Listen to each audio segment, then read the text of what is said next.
ಧಾರವಾಡದ ಜಿಲ್ಲಾ ಪಂಚಾಯತ್ ಸದಸ್ಯ ಯೋಗೇಶ್ ಗೌಡ ಹತ್ಯೆ ಪ್ರಕರಣಕ್ಕೆ ಸಂಬಂಧಪಟ್ಟ ಹಾಗೆ ಧಾರವಾಡ ಗ್ರಾಮೀಣ ಕ್ಷೇತ್ರದ ಶಾಸಕ ವಿನಯ್ ಕುಲಕರ್ಣಿಗೆ ಹೈಕೋರ್ಟ್ನಿಂದ ವಿನಯ್ ಕುಲಕರ್ಣಿಯ ಜಾಮೀನು ನಿರಾಕರಣೆಯಾಗಿದೆ.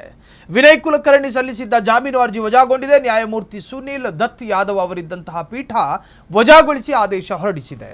ಸುಪ್ರೀಂ ಕೋರ್ಟ್ ನೀಡಿದ್ದ ಆದೇಶ ಮತ್ತು ಪ್ರಸ್ತುತ ಪ್ರಕರಣದ ಗಾಂಭೀರ್ಯವನ್ನು ಪರಿಗಣಿಸಿ ಜಾಮೀನು ನೀಡಲು ನಿರಾಕರಣೆ.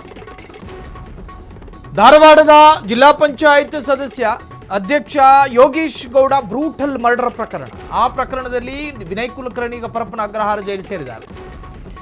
ಆಂಟಿಸಿಪೇಟರಿ ಬೇಲಿಗೆ ಟ್ರೈ ಮಾಡಿದ್ರು, ಆಗಲಿಲ್ಲ. ಅದಾದ ನಂತರ ರೆಗ್ಯುಲರ್ ಬೇಲಿಗೂ ಕೂಡ ಪ್ರಯತ್ನಗಳಾಯಿತು. ಈಗ ಮತ್ತದು ವಜಾ ಆಗಿದೆ. ನ್ಯಾಯಮೂರ್ತಿ ಸುನೀಲ್ ದತ್ ಯಾದವ್ ಅವರಿದ್ದಂತಹ ಪೀಠ ಕೆಲವೊಮ್ಮೆ ಕೆಲ ಸೂಕ್ಷ್ಮ ಪ್ರಕರಣಗಳಲ್ಲಿ ಜಾಮೀನು ಕೊಡೋದಕ್ಕೆ ಅವಕಾಶ ಇರೋದಿಲ್ಲ. ಸುಪ್ರೀಂ ಕೋರ್ಟ್ ನೀಡಿದ ಆದೇಶ ಗಾಂಭೀರ್ಯವನ್ನ ಪರಿಗಣಿಸಿ ಜಾಮೀನು ನೀಡೋದಕ್ಕೆ ನಿರಾಕರಣೆ.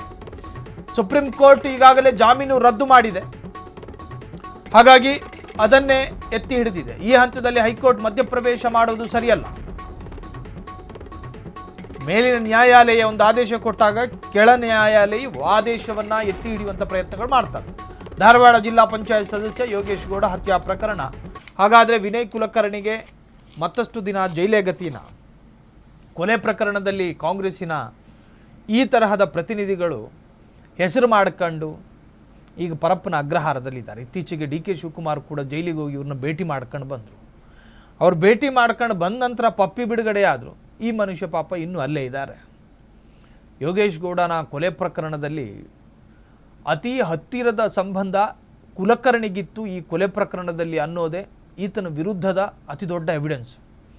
ಹಾಗಾಗಿ ಇದರಲ್ಲಿ ಒಬ್ಬ ವಿಚಾರಣಾಧೀನ ಕೈದಿಗೆ, ಈಗ ಜುಡಿಷಿಯಲ್ ಕಸ್ಟಡಿಯಲ್ಲಿರುವಂತಹದ್ದು, ವಿಚಾರಣಾಧೀನ ಕೈದಿಗೆ ಸಿಗಬೇಕಾದ ಮೂಲಭೂತ ಹಕ್ಕು, ಆ ಹಕ್ಕಲ್ಲೊಂದು ಜಾಮೀನು. ಆ ಜಾಮೀನು ಕೂಡ ಸಿಗೋದಿಲ್ಲ ಇವರಿಗೆ. ಕಾರಣ ಏನು ಅಂದರೆ ಈ ಪ್ರಕರಣದಲ್ಲಿ ಅತ್ಯಂತ ಬಲಾಢ್ಯವಾದಂತಹ ಕೆಲ ವಿಚಾರಗಳನ್ನು ಪ್ರಯೋಗ ಮಾಡಿ ಆತನನ್ನು ಕೊಲೆ ಮಾಡಲಾಗಿದೆ ಅನ್ನೋ ಎವಿಡೆನ್ಸ್ ಇದೆ.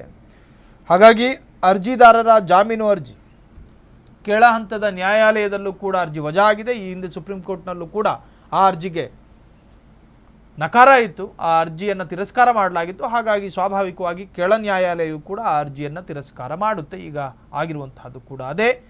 ಕೋರ್ಟ್ ಆದೇಶ, ಕುಲಕರ್ಣಿ ಜಾಮೀನು ನಿರಾಕರಣೆ.